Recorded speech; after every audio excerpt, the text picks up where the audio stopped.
Ito po si Baby Trend Expedition Jogger Stroller.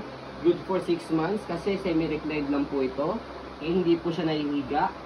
Until 4 to 5 years old, depende pa rin po yan sa laki at timbang ni baby kasi malapad po yung higaan po ito. And then big wheels po siya. Okay? So bagay po ito sa mga naghahanap po ng mga stroller na mga matataba or medyo po katangkaran po yung mga anak po nila. Okay? So, ito po yung stroller na po yan. Okay? So, fill up po ito. And then, ito po yung condition po niya. Okay? So, already washed na po ito. Ready to use na. Okay? So, sa canopy niya, ayan yung details po niya.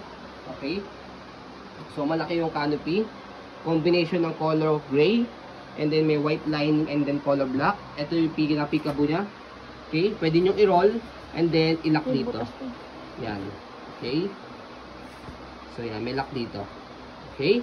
So, meron lang siya, pinakamaliit lang talaga na butas dito. Ako pinakamaliit lang talaga siya.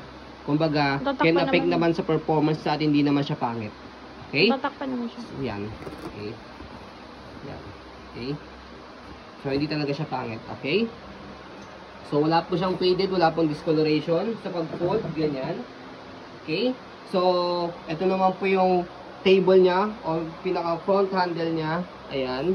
So, pwede kayong maglagay dito ng food and then ng water. Or, yung karamihang naging buyer po namin ng ganitong stroller po, ilalagyan nila dito ng tablet or cellphone pag manonood si baby.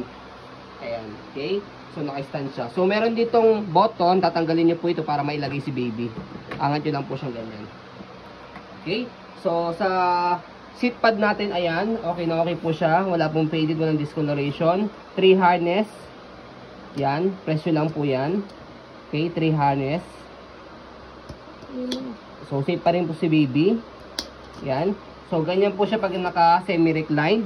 Kapag naman po nakaupo, sa likod din na-adjust, mamaya papakita po namin sa inyo. Yan. Okay, so ganyan siya pag nakaupo.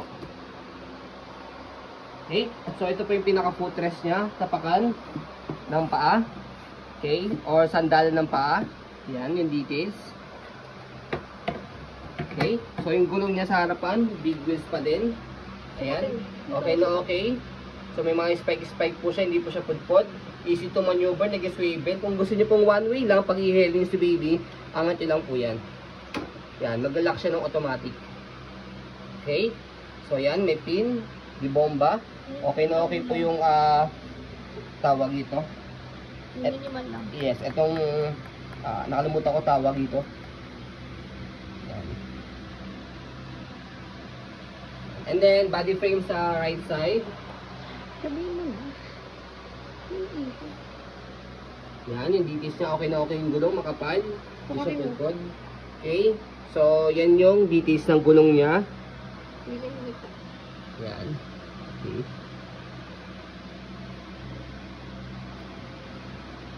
May minimal rust. Meron siyang konti-konting mga rust. Konti lang naman talaga siya. Minimal, sobrang minimal lang po niya. Okay? So, sa likod, ito yung stopper niya. So, yan. Stopper. Dalawa. Okay? Angat. So, yan. So, press nyo itong bakal dito. So, para matanggal yung gulong. Para if in case na kung sakaling dumambot yung gulong ninyo, hindi nyo nadadali yung pinaka-bong stroller. Yung gulong lang ang dadalhin nyo po. Basket niya, malaki, marami kayong pwedeng mailagay. So, sa likod, dito siya ina-adjust. Hatakin nyo lang po kung gusto nyo pong semi-reclined. So, yan. Press nyo po ito, and then hatak. Okay. So, mesh type yung likod. May airway siya para hindi po mainitan yung likod ni baby. Sa ulo lang niya. Hatakin nyo lang po kung sakaling gusto nyo iwan po. Yan. Okay. So, sa gulong niya, sa kabilang side, okay na okay din po siya.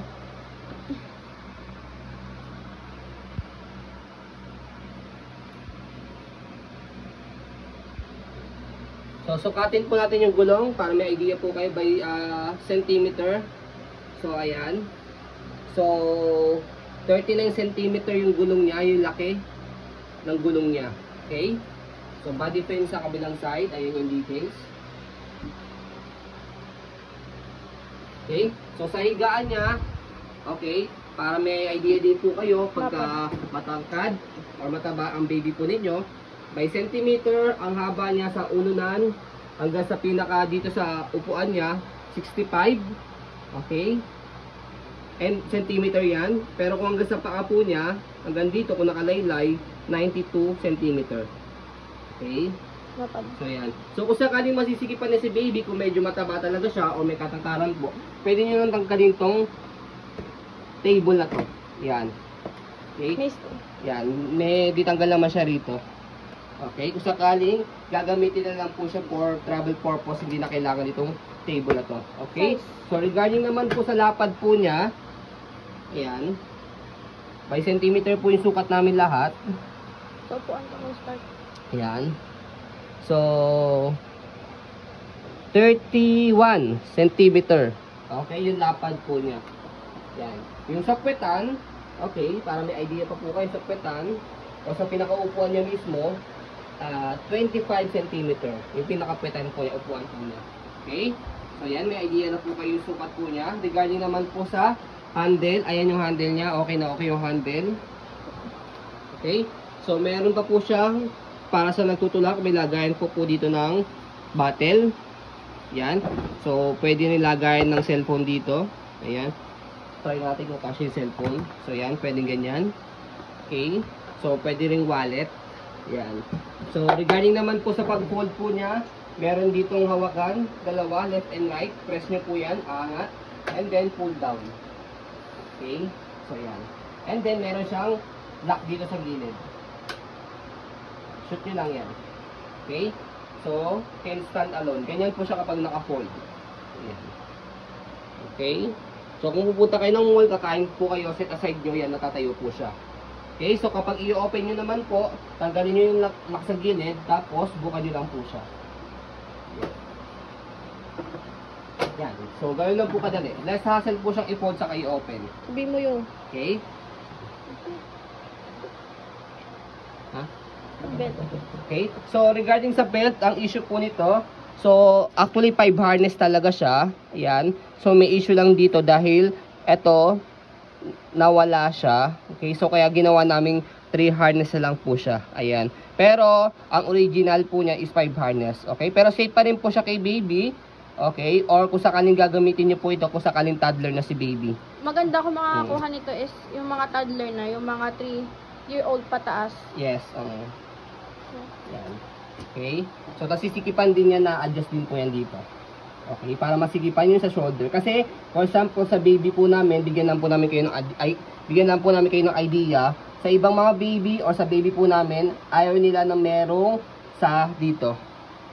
Sa bewang, sa waist. O yung ibang baby naman ayaw nang merong sa shoulder. Kasi, naiirita sila dahil nasisikipan.